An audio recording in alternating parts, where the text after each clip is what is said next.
Hi everyone and welcome to this new video. Today I thought it was about time to make a new journal with me video, and I want to make together with you a weekly spread in my Hobonichi Weeks journal using my Himekuri calendar as inspiration. And in making this spread I want to share my thoughts and processes in creating this spread and also give some tips and tricks in building up your pages. So without further ado, I'll turn the camera and let's start making a spread in this journal. Happy watching! So let's see what this week will bring. It's still on last week, so I'm also really curious what next week will show us. And let's check it up. I always love to see the first colors, you know, like this with brown, and I think already, oh yay, nice.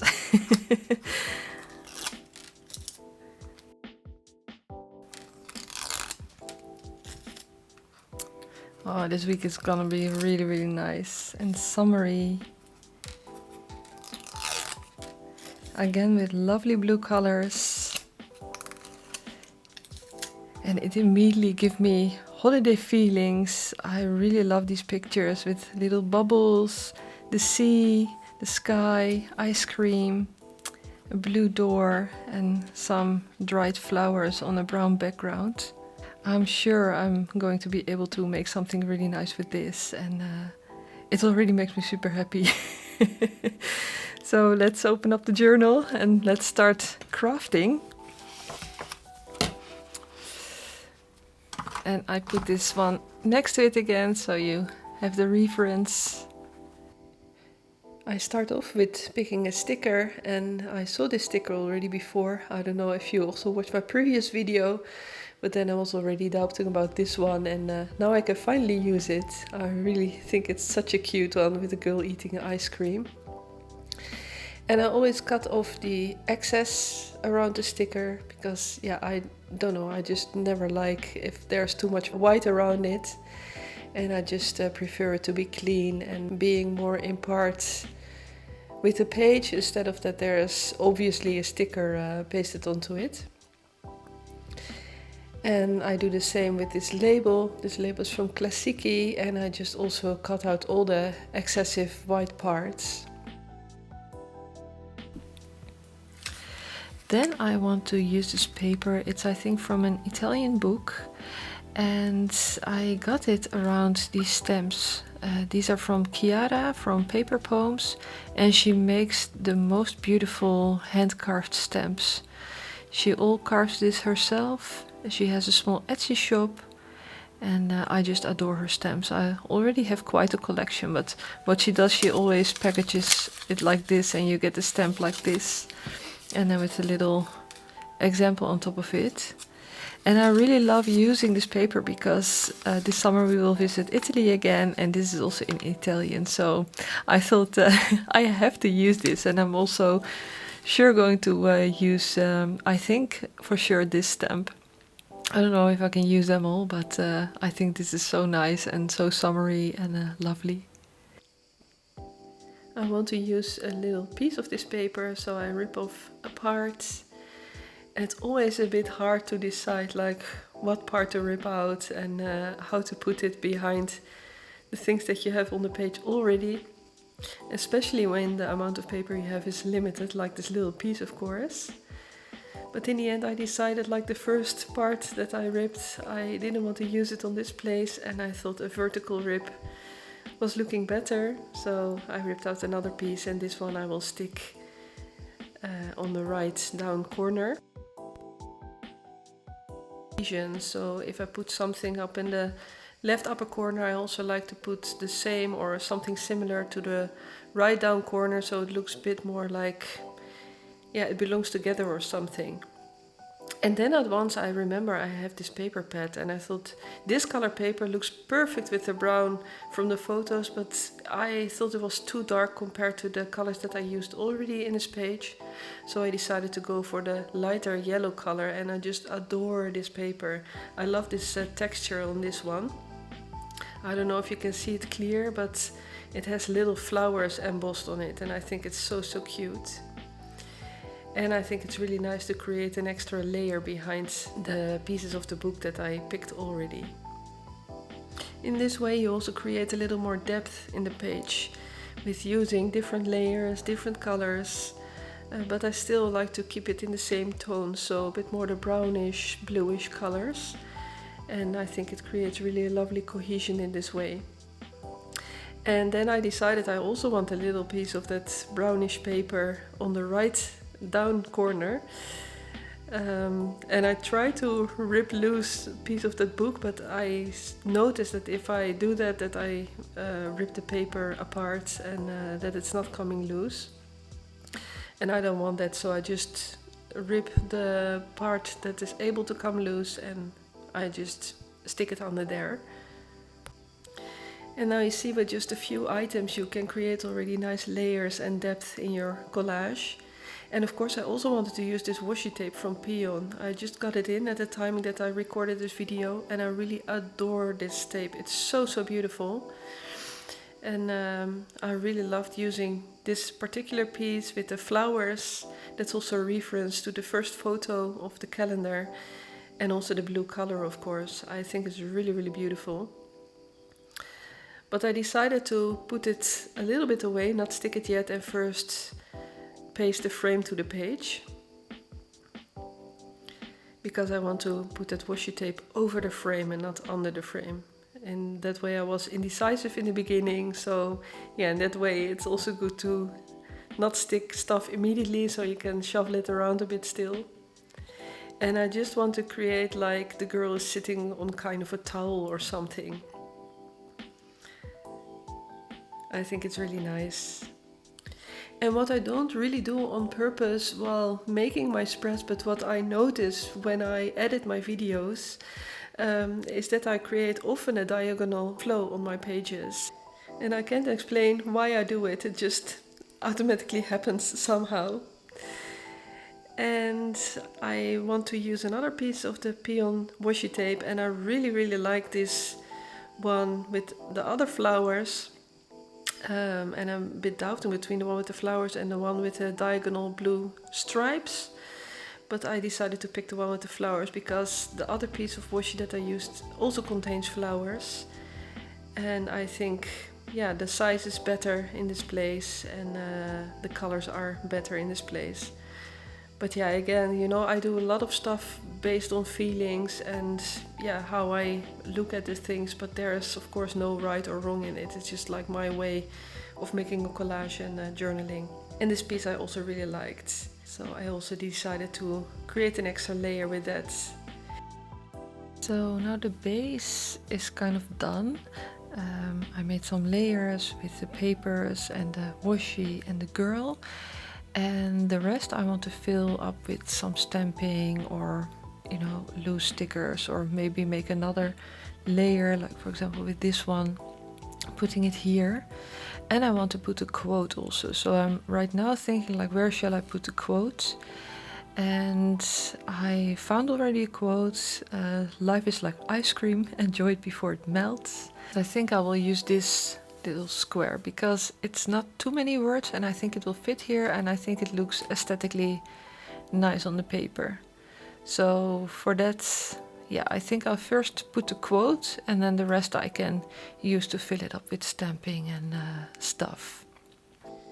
I decided to first start off with writing the quote because that also takes quite a large part of this page. And in that way I know what amount of space the quote is taking and what I can put around it if it's necessary.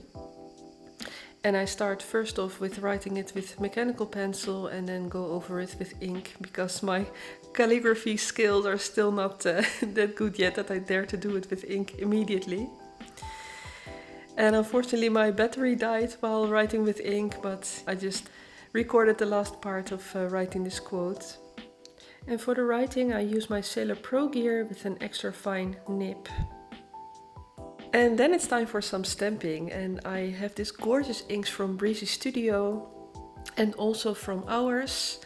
They're a bit mixed, but I really adore these inks. They are so beautiful. I really love the colors and how soft they are and yeah, the naturalness of these colors. And you saw I first tried stamping on my stamping mat, but it was too soft for this type of stamp. So I had a better result when I stamped on the table. So yeah, I stamped it the second time. And I really just adore these stamps from Chiara from PaperPoems. I will also link them below this video. She makes these hand-carved stamps, and yeah, I told already previously, I just really adore these. I have so much appreciation when things are handmade and made with so much love, and I just also love these designs. And I was a bit thinking like which color I should use with this stamp, and I started first with a darker, more reddish brown color, and then a more grayish color. And yeah, when you stamp on a separate paper, you have the chance to check out what looks best on the page. And as you can see, this color, the second one, looks a bit more bland, and the other color has a bit more contrast compared to the rest of the page, and it's more popping out. So I decided to go for that one. But again, of course, there's no right or wrong. I mean, both the colors are matching, but it's also just a bit personal preference.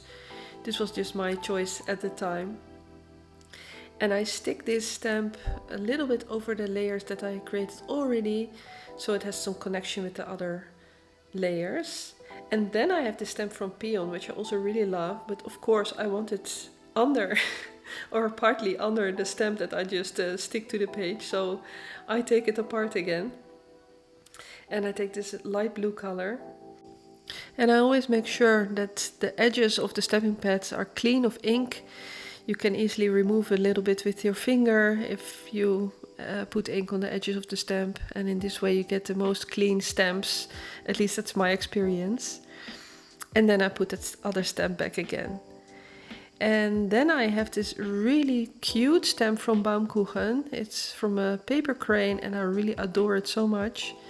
And I use a darker ink color for it, so it pops out in the page. And I decide to put it on a separate page because, yeah, if I can do it on a separate page and cut it out easily, then it has my preference, so I can use it a little bit as a sticker or as a piece of ephemera and have a little bit more control on where the stamp ends on my page. It's of course more work because you need to cut it out and everything, but yeah, that's just the way how I like to work. And I also like to take the time for my spreads, so yeah, I don't really mind it. And then I have the stamp from Shachihata, and I really adore it as a background stamp. I just love the design and the pattern that's on it. And as you can see, I make sure that all the stamping area is covered, and you can do it with holding it a bit to the light and see if it's a bit shiny everywhere, and then you know the stamp is fully inked. And I picked a lighter color because I wanted to be a bit more in the background. And then I wanted to use this stamp from Kurukynki, which says feeling. I think this spread is all a bit about feeling and being in the moment and letting go and, you know, being in contact with yourself and your inner world. So I thought this stamp was also really matching. As you can see, I didn't stamp it perfectly, so some parts were a bit lighter than other parts, and I just cover it up with a really thin mechanical pencil. And when the ink is still wet, it also takes a little bit of the ink, so it looks like it's stamped well. So in that way you can cover up a little bit if it's not stamped completely fine. And then my favorite blind set from Kurukynki. I really love these stamps so much, to create backgrounds and to fill a little bit up the white parts of the pages that are still there. And I gravitate mostly towards this combination, like the stamp with, yeah, it's a bit hard to see it from here, I think, but it's about journaling, and there's some text about journaling, and this circle stamp. And yeah, for the ones who know my work already for a longer time, you see them regularly coming back to my pages. I really love these stamps and love to create backgrounds with it and layer with them. And yeah, I just think it really gives a nice touch to the page. And I just love about these stamps that you can just play around with them and you can't do really wrong with it. You can just take whatever you want there. If you use just a little bit light colors, you can't really mess up your page or whatsoever. And here you see again that I stamped a bit ink on the side of the stamp and then I just remove it with my finger. And with this stamp, you see it's actually a little bit too light. The light blue doesn't really pop out on the page, but I just decided to leave it as it is. And it's okay. And at last I picked my stamp from Baum-kuchen again, and I just adore this stamp. It's just a single cherry blossom stamp, and it's so perfect to fill up some empty spaces and to create a little bit of playfulness on your page. And I also remembered I have these hashtag stamps from Liberty, and I also love to use them. I think they are so cute and small and just give that extra touch to your page. And this one says lifestyle, and I think it's such a match with the rest of the page, which is about, you know, being in contact with your feeling, and I think it also should be a way of life, at least when I speak for myself. And as last finishing touch, I put a few clovers extra. So this is it. This is how my spread turned out with, of course, the reference of this Himekuri calendar. And I really hope you enjoyed watching the creation of this spread and to hear why I picked certain items and how I build up my spreads. I always start out with picking out the girl or something that has a major focus in the spread that is matching the theme that I want to create. In this case, the girl with the ice cream, that refers to this ice cream photo.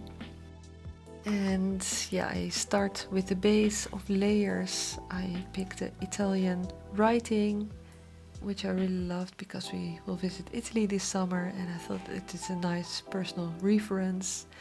And then I put like little paper under for, you know, create a little bit of depth and yeah, give some color. And this gorgeous washi, of course, from Pion to layer it more. And I love that it has the flowers. That also is a reference to these flowers in this photo. And then, of course, the quotes. Life is like ice cream, enjoy it before it melts. I think it should be our lifestyle to live by this quote. And enjoy our life as it comes. Be grateful for the things that goes well or that you're happy about, and yeah, seize the day. Actually, I think it's really important to live life like that. I mean, it's really easy to get into the rush of the day and of everything you have to do, but sometimes you just need to stop and enjoy and be grateful for what there is. And I think the little kites also stands for, in my case, also a bit like that happy, light feeling. It brings me back childhood memories and where I was playing with the kite in the beach. And yeah, this little paper crane is also so beautiful. It also gives me feelings of freedom somehow. And the little grasses that grow in the dunes next to the sea, at least that's what my association is with this image. I think it's also really lovely. So it all has also that beach and sea vibes. And then as last, filling up the page with some stamping, you know, nothing too much, but just to fill the spread, but that it doesn't overtake the major thing that's going on in the spread. So yeah, that's a bit the story behind the spread, and I really hope you enjoyed watching this video. And if you like my content, please consider subscribing. That really helps the algorithm. And if you like this video, please also give it a thumbs up. And if you have anything to ask or say, please leave a comment below this video and I will always answer you. Thank you again for watching, and I hope to see you next time. Bye bye!